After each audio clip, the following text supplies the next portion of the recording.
Good morning, children. Let's begin with our story again. We are going to begin with a beautiful thought. Don't get discouraged. It is often the last key that opens the lock. It is for those children who get discouraged sometime because of the lockdown and we are not having the school. So let's begin our beautiful story of the rat trap again. Yesterday we were talking about a rat trap peddler who used to prepare the rat traps at the odd, not regular moments. Whenever the material was available to him, he used to prepare the rat traps. But the business was not profitable and therefore he committed thievery as well to keep the body and soul together. He found one day an amusing idea and he started to compare the world with the rat trap. He was very happy to find the people suffering because he thought that nobody had ever given him any happiness. So when they were suffering, he was happy that okay, they are also suffering like me in one or the other way. So now, one day when he was moving on the road aimlessly as he used to plod, he found an old crofter's hut where he got a place to stay. But there, the old man who was lonely, he welcomed with lot of pleasure. Any time he had not got such a kind of man. He was very happy, and when the crofter served him with food, clothing, and not only the shelter, but he told him about his secret of earning 30 kroner, and wherever he kept, he got an idea of stealing. Next day, when both had gone on their way, he came back and stole the money. Now let's see what happens next. Walked along with the money in his pocket, he felt quite pleased with his smartness. He realized, of course, that at first he dared not continue on public highway, but must turn off the road into the woods. So, as he had stolen the money of the crofter, he was very afraid that he should not continue on the public highway, and therefore he started to walk into the woods. During the first hours, this caused him no difficulty. Later in the day, it became worse, for it was a big and confusing forest which he had gotten into. He tried to be sure to walk in a definite direction, but the paths twisted back and forth so strangely. He walked and walked without coming to an end of the wood, and finally he realized that he had only been walking around in the same part of the forest. All at once he recalled his thoughts about the world and the rat trap. Now his own turn had come. He had let himself be fooled by a bait and had been caught.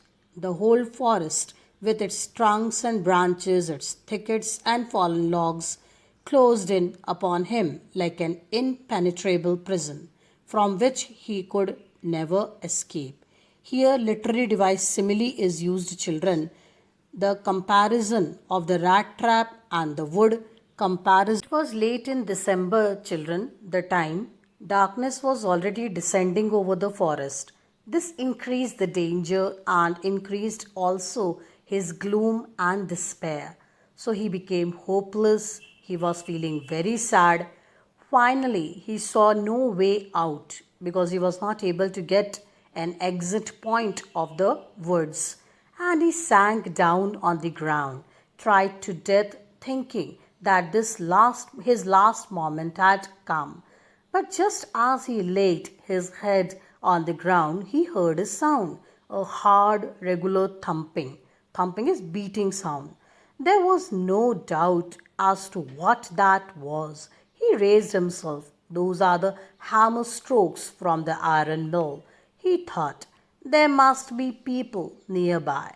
He summoned all his strength, got up, and staggered in the direction of the sound. So, children, as he was very tired, exerted, and he did not get any exit point of the wood, he then became hopeless and lied on the ground. That time he realized that there was an iron mill in the surrounding area. He got up, he collected his strength, and walked waveringly. Staggered means walked waveringly towards the direction from where the sound was coming. The Ramsarjah Iron Works, which are now closed down, were not so long ago a large plant with smelter, rolling mill, and forge. In the summertime, long lines of heavily loaded barges and scows slid down the canal, which led to a large inland lake. And in the winter time, the roads near the mill were black from all the coal dust which sifted down from the big charcoal crates. So, children, in the summertime, as it was an iron works in an iron mill, the smelting process, the rolling process, it was a mill also, it was a forge also. So it becomes difficult for the people to work in the summertime. Therefore, one could see heavily loaded small boats that were taking down the canal, that were used, the small boats were used for the transportation of the material, of the sheets, the iron sheets, the iron wires from this place to another place connecting the town. So here this suggests that in the summertime they could not work there in the iron mill because it was so much heated. So they used to do transportation, and in the winter time one could see that the mill was surrounded with the black coal dust all around. That suggests that the production, the smelting process, the rolling process, everything was done in the winter time. And as we know that our peddler has entered into the forge, into the iron works in the winter time. It was late in December. So let's see what happens there. During one of the long dark evenings just before Christmas, the master smith and his helpers sat in the dark forge near the furnace, waiting for the pig iron, raw iron, which had been put in the fire to be steadied to put on the anvil. Every now and then, one of them got up to stir, you everybody understands stir, moving the glowing mass with the long iron bar, returning in a few moments, dripping with perspiration, though, as was the custom, he wore nothing but a long shirt and pair of wooden shoes. Wooden shoes because wood is the bad conductor of heat and electricity, all of us know this, and therefore they were wearing customary wooden shoes and long shirt to save themselves from heat.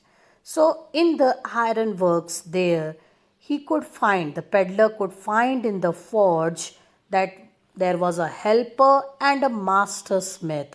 So one out of them was getting up to take out the pig iron that was in the smelter melting, and when the helper brought to the master smith, he put on the anvil. Anvil is a small stand. It is a very similar to a stand, shoe stand that a cobbler uses. So on the anvil he used to put, and the master smith used to beat it, and then master smith used to get up and a helper used to sit and do the same process.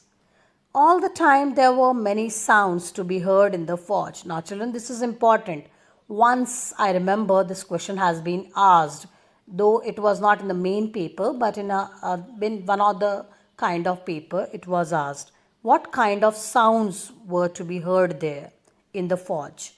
The big bellows groaned. The sound of the big bellows, that is the fire that was in the smelter.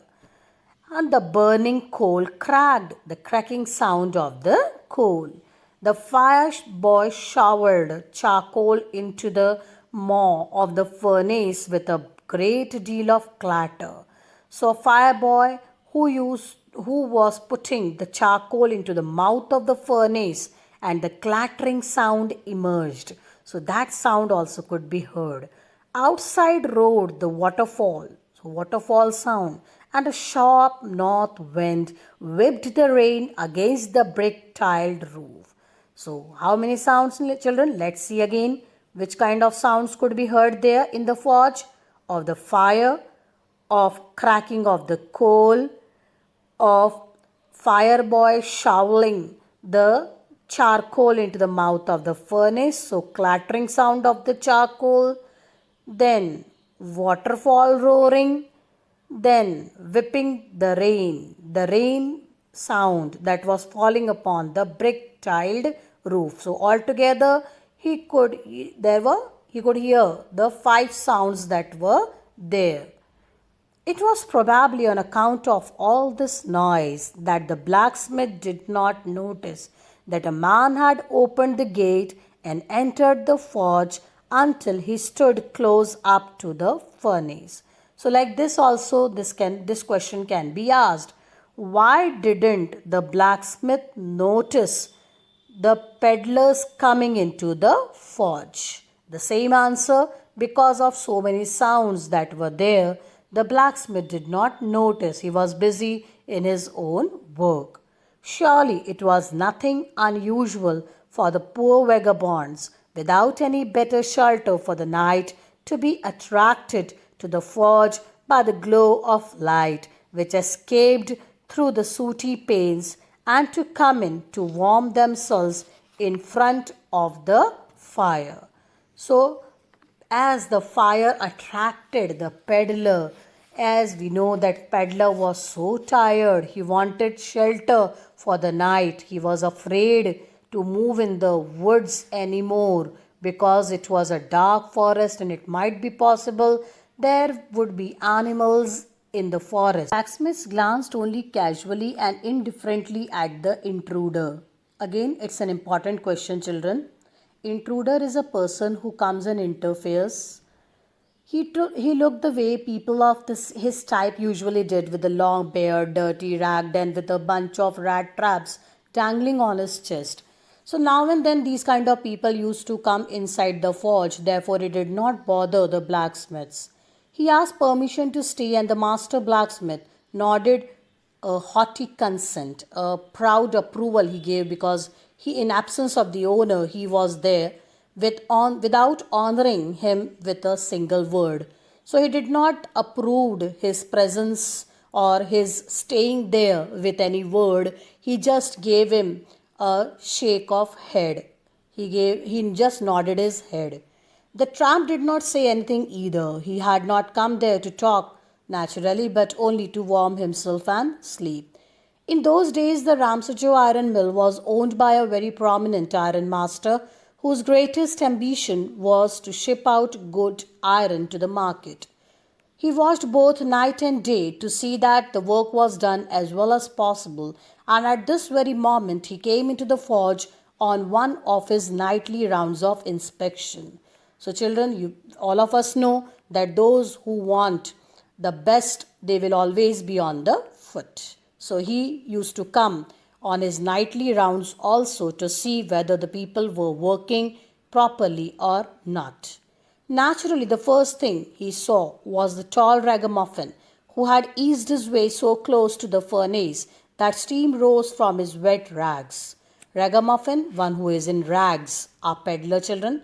The ironmaster did not follow the example of the blacksmiths who had hardly deigned to look at the stranger. Deigned bothered to look at the stranger. He walked close up to him, looked him over very carefully, then tore off his slouch hat to get a better view of his face. "But of course it's you, Nils Olof," he said. "How you do look!" So the ironmaster thought that this man was his old friend. The man with the rat traps had never before seen the ironmaster at Ramsajo and did not even know what his name was. But it occurred to him that if the fine gentleman thought He was an old acquaintance. He might perhaps throw him a couple of kroner.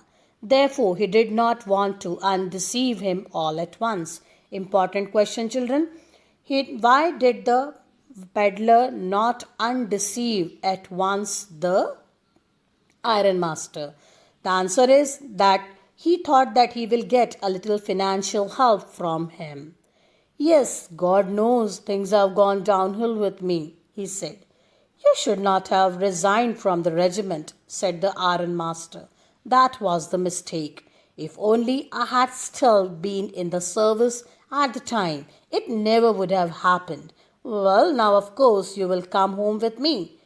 To go along up to the manor house and be received by the owner like an old regimental comrade, that however did not please the tramp. The reason is that he was a thief and he was carrying the money of the so, as he had stolen the money of the crofter, he was afraid to go to the manor house. No, I couldn't think of it, he said, looking quite alarmed. He thought of the 30 kroner. To get up to the manor house would be like throwing himself voluntarily into the lion's den. He only wanted a chance to sleep here in the forge and then sneak away as inconspicuously as possible. Inconspicuously means, children, without being noticed. So he wanted to move away secretly from there.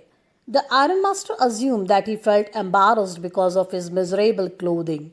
Please don't think that I have such a fine home that you cannot show yourself there, he said. Elizabeth is dead. He's talking about his wife, as you may already have heard. My boys are abroad. There is no one at home except my oldest daughter and myself. We were just saying that it was too bad we didn't have any company for Christmas. Now come along with me and help us make the Christmas food disappear a little faster. But the stranger said no and again no, and the ironmaster saw that he must give in. It looks as though Captain Wonsdale preferred to stay with you tonight, Giles Tom, he said to the master blacksmith, and turned on his heel.